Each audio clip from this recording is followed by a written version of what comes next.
इमरान खान साहब ने आज रैली निकाली, काफ़ी बड़ा क्राउड निकला खान साहब के साथ बाहर और उन्होंने खिताब भी किया। लेकिन आप समझते हैं कि अदलिया से इज़हारी यकजहती का ये तरीका ठीक है या फिर ये उसको और कंट्रोवर्शियल बना रहा है? बिस्मिल्लाहिर्रहमानिर्रहीम। देखें, सीधी सी बात है, जब मामला इस नहज तक पहुंच जाए कि आपको अदलिया से यकजहती के लिए रैली निकालनी पड़े, तो फिर मैं तो समझता हूँ कि उससे ज़्यादा ख़राबी क्या हो सकती है। अच्छा। हाँ जी, उसकी बुनियादी वजह ये है कि जो आप कहते हैं जी रियासत के सतून हैं, उनमें एक जुडिशली है अदलिया, और आपकी आला तरीन अदलिया और फिर सुप्रीम कोर्ट के आला तरीन जो आपकी अदालत है उसके मुअज़्ज़ज़ तरीन जो जज साहिबान हैं, और ख़ास तौर पर फिर चीफ जस्टिस ऑफ पाकिस्तान, उनके साथ यकजहती के लिए आप रैली निकाल रहे हैं। तो मैं ये समझता हूँ कि ये शायद उस ओहदे की, उस इदारे की भी जो है ना, वो कोई इज्जत नहीं है, बल्कि उनके लिए भी उसकी कमज़ोरी जाहिर करती है।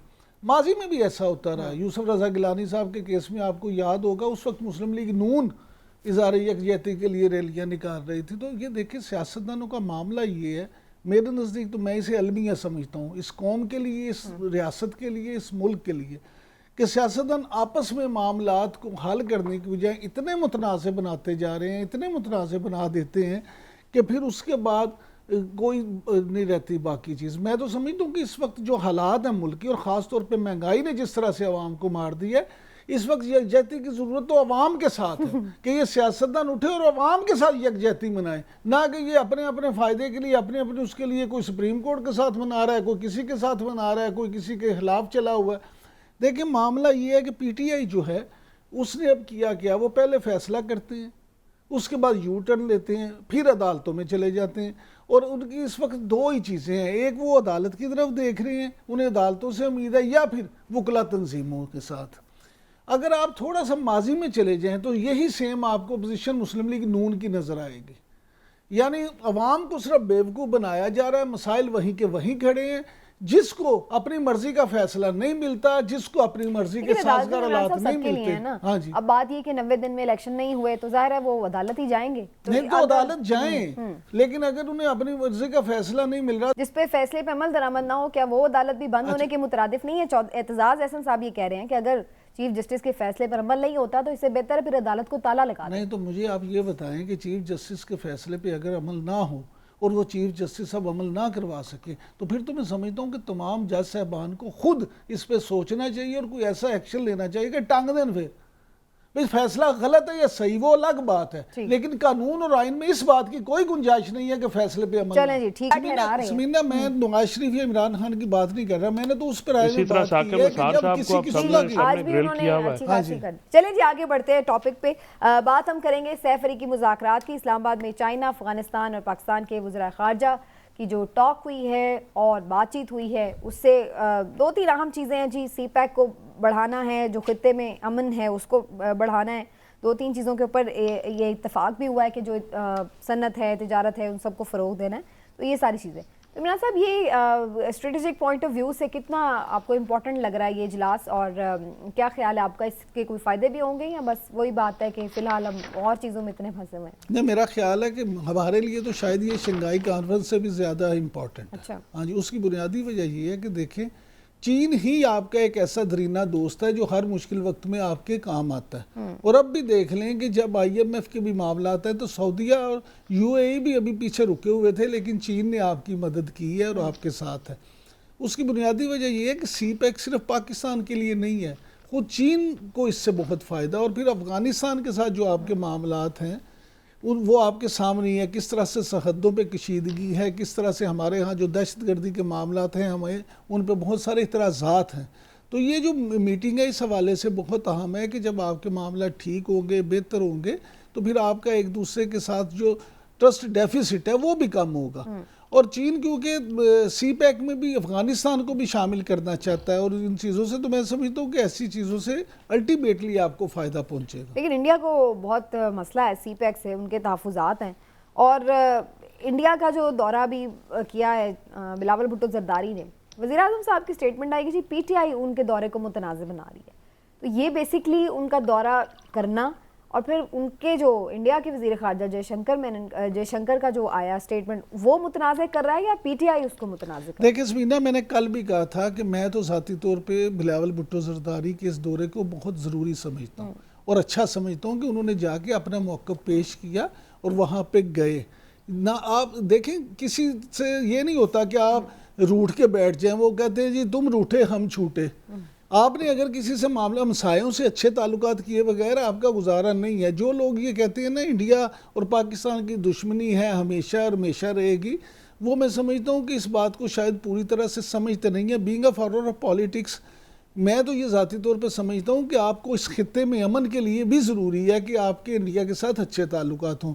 और वो अलग बात है कि हम बराबरी की सतह पे ताल्लुकात चाहते हैं। हम ये नहीं चाहते कि आप उनके आगे लेट जाएं, आप उनके साथ बराबर की सतह पे बात करें। लेकिन अगर आप बात ही नहीं करेंगे तो फिर बाकी रहेगी बात जयशंकर की। तो उन्होंने जो कुछ किया उससे देख ले उन पर थू थू ही हो रही है। किसी ने भी पूरी दुनिया में किसी ने ये नहीं कहा कि उन्होंने बड़ा अच्छा किया, बल्कि वो एक्सपोज हुए हैं।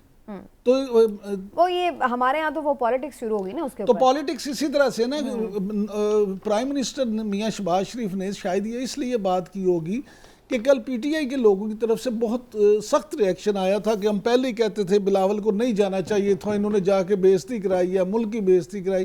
तो वो उनका अपना नजरिया।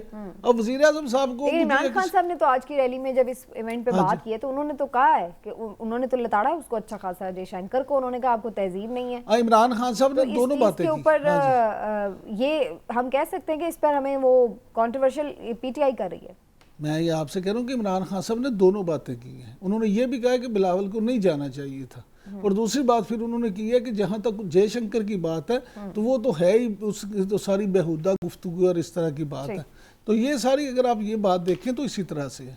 वैसे तो अगर आप ये देखें तो इंडिया इस वक्त जो है ना वो आबादी के लिहाज से भी सबसे बड़ा मुल्क बन चुका है। वो डिक्लेयर हो चुका है इस वक्त इंडिया आबादी के लिहाज से सबसे बड़ा मुल्क।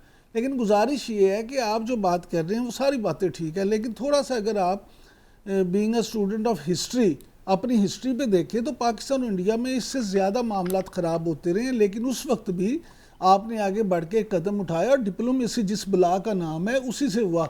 आप अगर याद हो आपको क्रिकेट डिप्लोमेसी आपको याद होगी, जब जंग बिल्कुल दहाने पे थी उस वक्त ज़ियाउल हक चले गए थे राजीव गांधी के पास वहाँ मैच देखने के बहाने। मुशर्रफ साहब का आपको वाक़या याद होगा जब वो साक कॉन्फ्रेंस में वाजपेयी के पास चले गए थे। इसी तरह इंडिया की तरफ से हाँ साहब, अब आरएसएस की आइडियोलॉजी है ना वहाँ पे, वो प्रॉब्लम है सर। अब वो इंतहा पसंद हो चुके हैं और वहाँ पे ये प्रॉब्लम है बहुत बड़ा। सर देखें, बात ये है कि हिंदुत्व जो है ना इस वक्त वहाँ पे आरएसएस और हिंदुत्व की जो बात आप कर रहे हैं उससे तो कोई ज़ईशूर इंसान इनकार ही नहीं कर सकता। लेकिन उस आग को बढ़ावा देना या उस आग को हमें कम करने की ज़रूरत है। जब हम उन्हें बताएंगे नहीं, समझाएंगे नहीं, उनसे बात नहीं करेंगे तो फिर तो वो बिल्कुल नहीं रुकेंगे। आपका ख्याल है कि टॉक्स जारी रहनी चाहिए, लेकिन बहरहाल ये जी सारी सिचुएशन है, इस पर दोनों जमातों का अपना मौक़िफ़ हो सकता है, पीटीआई का अपना भी और हुकूमत का अपना। लेकिन इन द एंड हम यही देख रहे हैं कि इस मामले पर बड़ी बदतहजीबी का मुजाहरा किया गया है। बादशाह चार्ल्स सौम को ताज पहना दिया गया और हमने देखा ताजपोशी की बड़ी पुरवकार तकरीब हुई, बड़ी लंबी, और वो सब ने देखी भी। तो कितना इम्पोर्टेंट है जनाब यहाँ पर शहबाज शरीफ साहब का भी जाना और सारी ये जो चेंज आया है। इमरान साहब ये वैसे बड़ी दिलचस्प कहानी है जो उनकी बरतानिया में हम देख रहे हैं, वो भी साथ चल रही है, मोनार्की भी साथ चल रही है, साथ जमहूरियत भी चल रही है और सब अपने अपने दायरे इख्तियार में भी हैं। लेकिन आपको लगता है कोई वाज़ेह फ़र्क आएगा इससे? और फिर शहबाज शरीफ साहब हर जगह क्यों पहुंच जाते हैं? देखें, पहली बात तो ये है कि मुबारकबाद हम पेश करते हैं कि वो आज बाकायदा उनकी ताजपोशी भी हो गई है। और देखिए बात ये है कि उनकी एक रस्म है वो जो करते हैं, अच्छी बात है। 1066 से ये हो रही है और वो 40 में है ये, तो ठीक है, वो एक अपनी रवायात जो है उसके अमीन है, बड़ी अच्छी बात है। सवाल ये है कि शहबाज शरीफ साहब क्यों चले जाते हैं। तो मैं समझता हूँ कि ऐसे मौके पे जाना चाहिए और उसका बुनियादी मकसद ये होता है, जो इस दफ़ा भी वज़ीर-ए-आज़म मियां शहबाज शरीफ का बुनियादी मकसद था वो ये था कि वहाँ पे जाके गैर मुल्की जो सरबराहान हैं उनसे मुलाकात होगी, उनसे लैक सलैक होगी। अगरचे मैं ज़ाती तौर पर समझता हूँ कि शायद उसके उतने खातर खा नताइज नहीं आ सके कि उनकी कोई उस तरह से मुलाकातें हुई हो, शेक हैंड कहीं हो गया, ये चीज़ें ये है। लेकिन ये असल में ये खैर सगाली और कर्टसी विजिट्स होते हैं जिसमें आपने ये नरेंद्र मोदी भी तो कर्टसी विजिट पे जा सकते हैं, उनका तो बल्कि जो वजीर आज़म है इस वक्त वो इंडियन में जाते हैं। सबीना असल बात ये है कि नरेंद्र मोदी के वो मसाइल नहीं है, जैसे अभी चोई साहब बात कर रहे थे ना, वो मुआशी तौर पे अभी मांगते नहीं है, वो अपने आप मुआशी तौर पे आप मांगते हैं ना, आपको मांगते इन द सेंस कि आपको बैनुल अक़वामी मदद चाहिए, आपको बैनुल अक़वामी इदारों की मदद चाहिए, आप बैनुल अक़वामी इदारों की मुताबिक मदद तो मिलती नहीं है, करोड़ों अरब रुपया आवाम का सुनिए बात तो सुने ना, करोड़ों अरब रुपया क्या इस दौरे पे लगा है, बात ये नहीं है, बात मैं तो आज इसकी कर रहा हूँ। दूसरी ये बात कि इससे भी अहम जो बात है, वो एक टिकट में दो मज़े तो आपने सुने होंगे ना, तो वज़ीर आज़म मियाँ शहबाज शरीफ का भी ये दूसरा जो मकसद वो अपने बड़े भाई और मुस्लिम लीग नून के कायद साबिक़ वज़ीर आज़म जो मियाँ मोहम्मद नवाज शरीफ साहब हैं उनसे मुलाकात है। और वाकफ़ान आलम हमारे ये कहते हैं कि उन मुलाकातों में एजेंडा सिर्फ 3 चीज़ें हैं, 3 निकाती एजेंडा है जिसमें ये दोनों भाई गुफ्तगू करेंगे, और वो सिर्फ एक है पे number 1 election, number 2 supreme court, और नंबर 3 इमरान ये अपने जो है ना मियाँ नवाज शरीफ साहब उनकी वापसी।